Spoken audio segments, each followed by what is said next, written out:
Hello friends, मैं देवेंद्र आर्य आपका हार्दिक स्वागत करता हूं अपने यूट्यूब चैनल देवेंद्र आर्य पर। और आज का हमारा जो वीडियो है वह वीडियो है pre board examination 2021 general English है क्लास 10th की।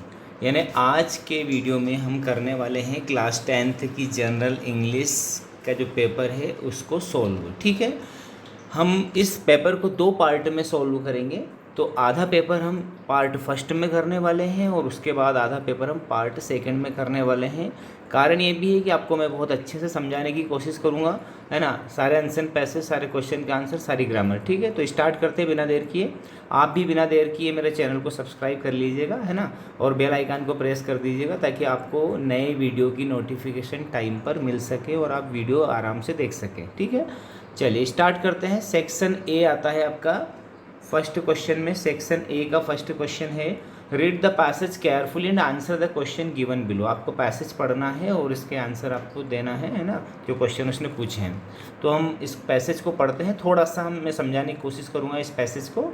ये पैसेज है सरदार पटेल के बारे में, यानी कि जो लौह पुरुष कहे जाते थे हमारे देश के, सरदार वल्लभ भाई पटेल, है ना, उनके बारे में है। और लोगों की ऐसी धारणा थी कि वो बहुत ही हार्श यानी कठोर, है ना, और बहुत ही जो है कड़क मिजाज के व्यक्ति होंगे और इसीलिए उन्हें आयरन मैन ऑफ इंडिया कहा जाता था। और he was no doubt an iron man, वो बिना संदेह निसंदेह एक आयरन मैन थे। क्यों थे? क्योंकि वो बहुत ही स्ट्रिक्ट थे और एफिशिएंट थे। किस मामले में? एडमिनिस्ट्रेशन में, प्रशासन के मामले में। लेकिन वो लोग जिनकी किस्मत अच्छी थी, जो गुड फॉर्चून, है ना, फॉर्चून है ना भाग्य, जिनकी खुशकिस्मती थी कि जो उनके पास में रहते थे उनको पता है कि वो कितने दयालु, है ना, व्यक्ति थे और कितने केयर करने वाले व्यक्ति थे। इसलिए हम ऐसा नहीं कह सकते कि सरदार पटेल बहुत ही कड़क मिजाज के व्यक्ति थे। उनके अंदर एक ग्रेट स्किल थी। ग्रेट स्किल थी किस चीज़ के बारे में थी? वो हर चीज़ को जो है एडमिनिस्ट्रेशन उनका बहुत ही शानदार था। अब यहाँ पर आपका जो पैसेज दिया है ना, इसमें इस पैसेज में आपकी लगभग एक लाइन पूरी की पूरी छोड़ दी है ना। प्रिंट करने वाले ने, पेपर प्रिंट करने वाले ने एक लाइन पूरी छोड़ दी है। इसलिए ये जो ग्रेट स्किल वाली जो बात है ना, इसमें पूरी क्लियर नहीं हो पा रही। मैं आपको समझाने की कोशिश कर रहा हूँ, है ना, क्योंकि उनकी ग्रेट स्किल किस चीज़ में थी? ग्रेट स्किल थी उनकी एडमिनिस्ट्रेशन में। ठीक है, एडमिनिस्ट्रेशन यानी प्रशासन के मामले में उनकी बहुत ही खास परख थी। एक बार वो जब किसी आदमी को जज कर लेते थे और उसको सही पाते थे तो वो उस व्यक्ति के ऊपर पूरा भरोसा करते थे और उसको पूरी आज़ादी देते थे कि वो जो चाहे वो कर सकता था। तो क्वेश्चन फर्स्ट है, what did people call Sardar Patel? लोग सरदार पटेल को क्या कहते थे? तो men call him iron man of India. यहाँ तक इसको करेंगे। ठीक है, चलिए सेकंड क्वेश्चन है। सेकंड क्वेश्चन को देख लेते हैं, what special skill did Sardar Patel have? Sardar Patel के पास कौन सी स्पेशल स्किल थी? तो अब इस पैसेज के द्वारा आप इस क्वेश्चन का आंसर नहीं कर पाएंगे। इस क्वेश्चन का आंसर देखिए यहाँ से होगा, यहाँ से लिखेंगे हम, he has a great skill in their proper place. नहीं लिख सकते, ये आंसर आपका गलत हो जाएगा। तो हम इस पैसेज के आधार पर लिख सकते हैं, he has a great skill of administration, है ना, इतना ही लिख देना आप। एडमिनिस्ट्रेशन यानी प्रशासन की उनके पास में एक विशेष कौशल था, विशेष कला थी। थर्ड क्वेश्चन है, फॉर हुम वाज काइंड एंड कंसिडरेट? किन लोगों के लिए वो बहुत ही दयालु और कंसिडरेट थे? तो उन लोगों के लिए थे जो उनके बिल्कुल पास में रहते थे, उनको पता था कि वो कैसे व्यक्ति है। तो यहाँ से लिखेंगे, for those who had the good fortune of coming into close contact with him he was kind and concern. उन लोगों के लिए जिनकी खुशकिस्मती थी, जो उनके पास में रहते थे, उन लोगों के लिए बहुत ही काइंड और कंसर्न व्यक्ति थे। चलिए क्वेश्चन 4 करते हैं। क्वेश्चन 4 है, one could rely on him for strict and efficient. अब आपको इस पूरी लाइन को पूरा करना है तो इसमें आएगा एडमिनिस्ट्रेशन। ठीक है, पैसेज में से हम कर सकते हैं। क्वेश्चन 5 है, find out the word from the passage which means luck. Luck का अर्थ क्या होता है? अभी मैंने कहा था आपको फॉर्चून, एक वर्ड आया था फॉर्चून, यहाँ पर लिखा है फॉर्चून यानी भी लक होता है, FORTUNE। फॉर्चून यानी भाग्य, लक यानी भी भाग्य। चलिए अगला क्वेश्चन है हमारे पास, read the poem carefully and answer the questions given below. आपको ये पोएम पढ़नी है, बड़ी शानदार कविता है और कुछ क्वेश्चन दिए हैं, उनका आंसर देना है। The sun descending in the west, the evening star the shine, है ना। यहाँ पर लिखा है कि जब सूर्य जो होता है वो डिसेंडिंग यानी कि पश्चिम दिशा में चला जाता है। नीचे डिसेंडिंग का अर्थ होता है नीचे जाना, असेंडिंग का अर्थ होता है ऊपर जाना। जब पश्चिम दिशा में चला जाता है, अस्त हो जाता है, तो क्या होता है स्टार साइन यानी क्या आ जाते हैं, तारे आ जाते हैं और चमकते हैं, ठीक है। और इसके बाद में आ जाता है मून। मून कैसा आ जाता है, एक फ्लावर की तरह, ठीक है। और उस फ्लावर की तरह आ जाता है और वो क्या करता है, sits and smiles on the night, बैठ जाता है और मुस्कुराता है रात के समय। इसके बाद में क्या होता है कि जो एंजल है, एंजल का अर्थ होता है देवदूत। जो देवदूत आते हैं है ना, वो देवदूत भी क्या करते हैं, वो आके हमें ब्लेस करते हैं। ब्लेस यानी कि हमें वरदान देते हैं, हमारे ऊपर कृपा दृष्टि बरसाते हैं। इसके बारे में है ये पैसेज। तो अब इसके कुछ क्वेश्चंस हैं, देख लीजिए कि what happen when the sun descends. अब ये जो सेकंड क्वेश्चन है ना आपका, इनके सारे क्वेश्चन के आंसर है ना मैंने एक अलग से PDF बनाई है उसमें। और ये जो तीसरा क्वेश्चन आप देख पा रहे हैं, तीसरा क्वेश्चन है read the passage carefully and answer the question below. इस पैसेज में आपको क्या करना है, इसमें आपको भी इसमें से भी क्वेश्चन के आंसर लिखना है। तो इस तीसरे का मैं बता दूं, दूसरे के लिए मैंने PDF बनाई है, वो PDF में अभी आपको प्रोवाइड करवाने वाला हूँ जस्ट कुछ सेकंड के अंदर। तो ये जो क्वेश्चन है ना, इनके आंसर सेकंड वाले के आंसर मैं आपको अलग से लिख के बताऊँगा। थर्ड वाला जो है इसको मैं यहीं पे बता देता हूँ। थर्ड वाला भी एक पैसेज है, इसको भी आपको पढ़ के कुछ क्वेश्चन के आंसर देने। और जो थर्ड वाला पैसेज है, ये पैसेज है राष्ट्रीय प्रतीक यानी राष्ट्रीय जो चिन्ह है हमारा, और वो चिन्ह कौन सा, अशोक स्तंभ, ठीक है। जो शेर वगैरह बने हैं उसके ऊपर, उस चीज़ के ऊपर बना है। और यहाँ पर लिखा है कि the national emblem of government of India यानी भारत सरकार का जो राष्ट्रीय प्रतीक है, the symbol of peace and goodwill, वो किस चीज़ का प्रतीक है, शांति का और अच्छाई का प्रतीक है। It was the royal insignia of the emperor Ashoka, और यहाँ जो अशोक सम्राट थे उनके शाही प्रतीक था। It was taken from the pillar at Sarnath, Sarnath के स्तंभ से लिया गया है, ठीक है। और the pillar was primarily intended to commemorate the great wheel with 24 spokes. और ये जो पिलर है यानी जो सारनाथ का स्तंभ है, यहाँ वास्तविक रूप से क्यों बनाया गया था, कॉमेमोरेट का अर्थ होता है, ध्यान से देखिएगा इस मीनिंग को, कॉमेमोरेट का अर्थ होता है जब हम किसी की याद में स्मरण उत्सव मनाते हैं। स्मरण उत्सव का अर्थ होता है याद में, विजय की याद में मनाते हैं। तो ये विजय स्तंभ बनाया गया था।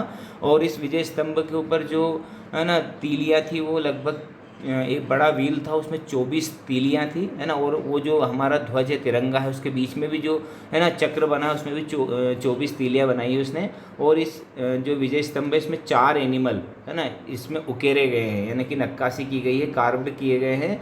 और वो अलग अलग नक्काशी की गई। और 4 एनिमल कौन कौन से, एक तो एलिफेंट है, एक हॉर्स है, एक बुल है और एक लॉयन है। यानी कि एक तो हाथी है, एक घोड़ा है, एक सांड है और एक शेर है, ठीक है। और ये चारों दिशाओं में है ना, चारों दिशाओं के प्रतीक हैं, क्योंकि वो उसके आसपास बने हुए हैं। और the boldly designed finely proportioned and well conceptualized architecture draw the admiration of the beholder and recall the first sermon by Lord Buddha at Sarnath. और भगवान जो बुद्ध थे उन्होंने भी पहला अपना धर्मोपदेश सारनाथ में दिया था। और ये जो उन्होंने दिया था उस चीज़ के भी प्रतीक हैं, ये जो स्तंभ बनाया गया था उस चीज़ का भी प्रतीक है। और एक group of 4 Lions surmount the Sarnath capital, और 4 है ना ग्रुप ऑफ 4 लायंस, 4 शेरों के ग्रुप ने क्या किया था, सारनाथ को समझ लो किसी आक्रमण से बचाया था। Each facing the cardinal direction, और हर उसमें 4 शेर बने हुए सबसे ऊपर वाली जगह पर। 4 शेर की 4 दिशाओं में मुंह है। The pose of their limbs and tense muscular and anatomy speak of the imagination of an accomplished master craftsman. और ये 4 शेर बनाए गए हैं, वो इस प्रकार से बनाए गए हैं कि जो शिल्पकार है उसकी शिल्पकला देखने लायक है, क्योंकि चारों शेरों के 4 दिशाओं में मुंह किए उसने, और चारों की जो पीठ है वो एक दूसरे से बिल्कुल धसी हुई है, अंदर चिपकी हुई है। Their faces and free flowing manes the bold contours of their rounded figures their subtle modeling in relief manifest and unerring the confident hand of master artist of the Mori court। यानी कि उनके जो face है और उनकी जो दहाड़ है, यानी उनके जो फेस कैसे हैं, उनके दहाड़ मारते हुए फेस है। और ये किस चीज़ को इंगित करते हैं, बोल्ड काउंटर्स, बोल्ड यानी कि बहादुरी की, है ना। यानी जो भगवान बुद्ध थे, भगवान बुद्ध का जो पर्यायवाची शब्द है वो भी सिंह है। तो इसी के आधार पर वो जो विजय स्तंभ और सिंह की रचना की गई थी। और उनके जो उपदेश वगैरह हैं, जो उनकी किताबें हैं, उनके जो प्रवचन, उनको सिंह गर्जना भी कहा जाता है। तो इस चीज़ के लिए जो है ये सारा स्तंभ बनाया गया है। तो इससे कुछ रिलेटेड क्वेश्चन है हमारे। पहला क्वेश्चन है देखते हैं for what was the pillar intended, यानी कि पिलर किस चीज़ के लिए इंटेंडेड किया जाता है, तो यहाँ से इसका आंसर आ जाएगा the pillar was primarily intended to commemorate the great wheel with 24 spokes. ठीक है, ये आ गया पहले वाले का answer. Which animals are carved on the pillar, कौन कौन से एनिमल इस पिलर के ऊपर कार्व्ड किए गए, कार्व्ड यानी उकेरे गए हैं, तो इसका आंसर इसके जस्ट बाद में the 4 animal carved in the relief in the abacus of the wheel, the elephant, horse, bull and lion. ठीक है, चाहे तो इसको आप आगे तक लिख सकते हैं लेकिन हम यहीं तक लिखेंगे। सी वाला है what is the national emblem for, the national emblem third वाला यहाँ से आ जाएगा।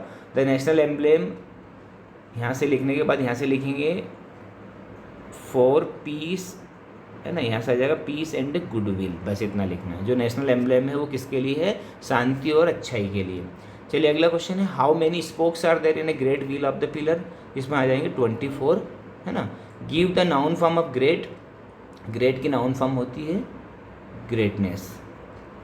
ठीक है, ये नाउन फॉर्म इसकी हो गई। ओके, चलिए सेकंड थर्ड वाला आ गया समझ में। सेकंड वाले का आंसर अभी बाकी है, मैं अभी आपको बताऊंगा सेकंड वाले का, है ना। तो ये सेक्शन ए हमारा खत्म हो गया। सेक्शन बी में चौथा क्वेश्चन है आपका write an application to your principal for giving you books from the book bank, ये एप्लीकेशन आपको लिखनी है।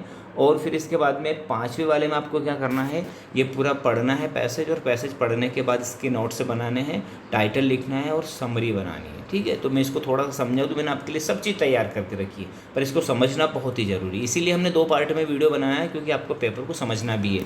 तो देखते हैं, each one of us must realise that the only feature of India is its people in one of the tolerance and cooperation which have been the basis of our culture and as past, यानी हम में से प्रत्येक जानता है, सभी को पता है कि भारत के अंदर जो लोग हैं वो कैसे हैं, टॉलरेंस एंड कोऑपरेशन, उनकी ताकत क्या है, टॉलरेंस, टॉलरेंस का अर्थ होता है सहिष्णुता यानी सहन करने वाली बात, और कोऑपरेशन का अर्थ होता है सहयोग, यानी एक दूसरे को सहयोग करके चलते हैं। ठीक है, और ये हमारे कल्चर में, हमारी संस्कृति में कई युगों से चला आ रहा है। We have laid down in our constitution that India is a secular state, और हम हमारे संविधान में कहते हैं कि भारत एक क्या है, धर्मनिरपेक्ष राष्ट्र है, राज्य है। दिस डज नॉट मीन इररिलीजन, इसका अर्थ ये नहीं कि यहाँ पर कोई धर्म नहीं है, ये हम अधर्मी लोग हैं। It means equal respect for all faith and equal opportunity for those who prefer different faith. इसका अर्थ ये होता है कि हम हर धर्म को इक्वल रिस्पेक्ट देते हैं, यानी कि बराबर सम्मान देते हैं, और हर व्यक्ति को इक्वल अपॉर्चुनिटी देते हैं, यानी कि बराबर जो है उनको मौका दिया जाता है कि वो किसी भी धर्म को मान सकता है।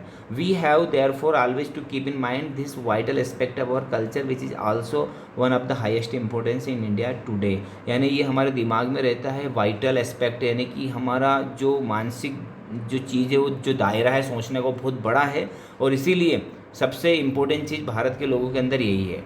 दो जो put up barriers between one Indian and another, वहाँ लोग जो बाधक बनते हैं एक इंडियन और दूसरे इंडियन के बीच में जो रुकावट डालते हैं, and who promoted disruptive tendency do not serve the cause of India, और जो प्रमोट करते हैं डिसरप्टिव टेंडेंसी यानी कि ऐसी मानसिकताएं प्रमोट करते हैं, लोगों के अंदर जगाते हैं, और वो क्या नहीं चाहते हैं, वो serve the cause of India and its culture, वो कभी भी देश के कल्चर और देश की सेवा नहीं करना चाहते।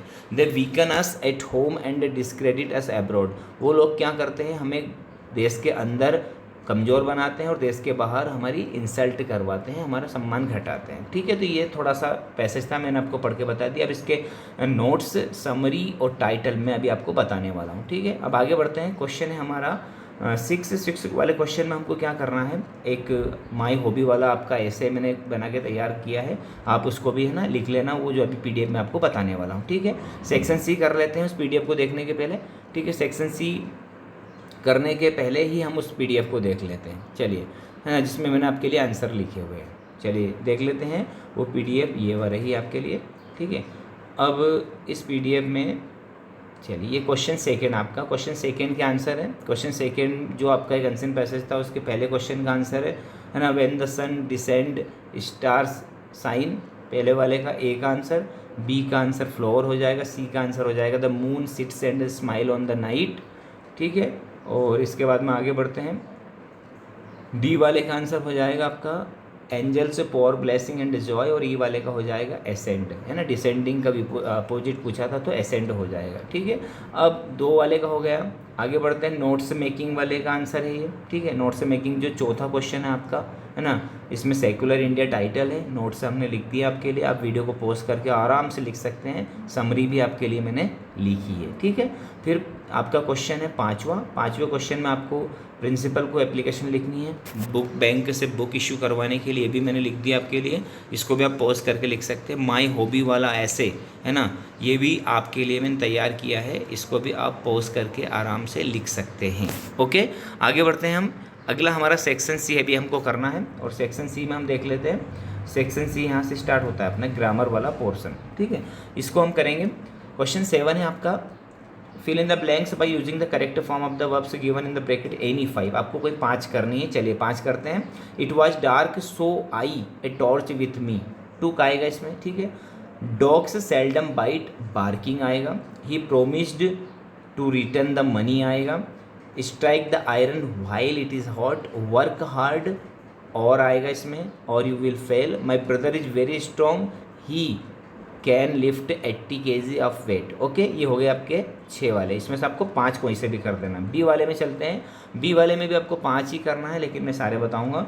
चलिए, पहला है Mohan was very tired so he went to bed early, ठीक है।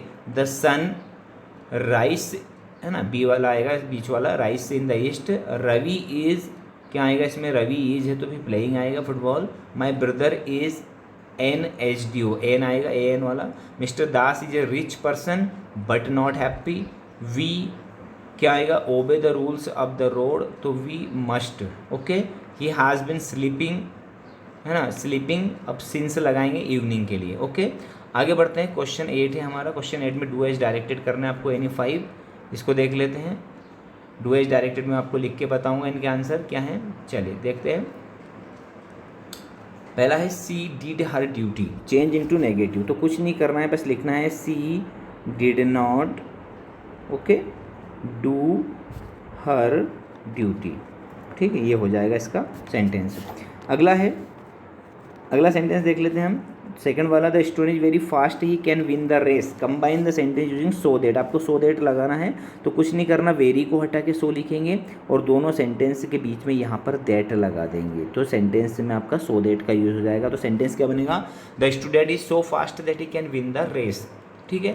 थर्ड वाला देखते हैं, थर्ड वाले में आपको क्या करना है, she sings a song change into past perfect, तो आपको कुछ नहीं करना है, आपको लिखना है she had, sorry past perfect इसलिए हैड आ जाएगा, she had sung a song. Okay, sing की थर्ड फॉर्म और हैड हेल्पिंग वर्ब, ठीक है, ये हो गया तीसरे वाले का। चलिए चौथा देखते हैं, he take tea, correct the sentence. अब इसमें गलती ये है कि यहाँ पर टेक में सिर्फ एस लगाना है आपको, ओके, ये करेक्ट हो जाएगा। पांचवा है, mister Prasad lives in Bhopal, make a question beginning with where, where से यूज शुरू करते हुए क्वेश्चन बनाना है, तो हम लिखेंगे वेयर, है ना। अब सेंटेंस हमारा प्रेजेंट इंडिफिनिट में, इसलिए हम लगाएंगे does, where does mister Prasad, ठीक है, लीव, और लास्ट में लगा देंगे question mark, where does mister Prasad live. Okay, आगे बढ़ते हैं। अगला क्वेश्चन है हमारा, if he does not take taxi he will miss the train.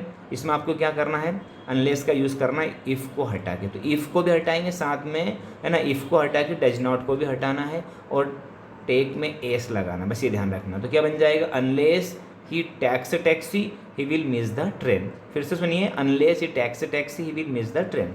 चलिए सातवां है, my friend will help you he is very kind, आपको बिकॉज का यूज़ करके सेंटेंस को जोड़ना है, तो सेंटेंस बन जाएगा, सिर्फ आपको कुछ नहीं करना है, बीच में बिकॉज लगा दीजिए, my friend will help you because he is very kind, मेरा दोस्त आपकी मदद करेगा, क्यों करेगा, क्योंकि वो बहुत ही दयालु है। चलिए अब इसमें लास्ट क्वेश्चन है हमारा, ट्रांसलेट इनटू इंग्लिश, आपको, है ना, 5 सेंटेंस ट्रांसलेट करना है इंग्लिश में। चलिए करके देखते हैं कि हम, पहला वाला सेंटेंस है आपका, वहाँ क्रिकेट खेल रहा है, तो ही इज प्लेइंग क्रिकेट।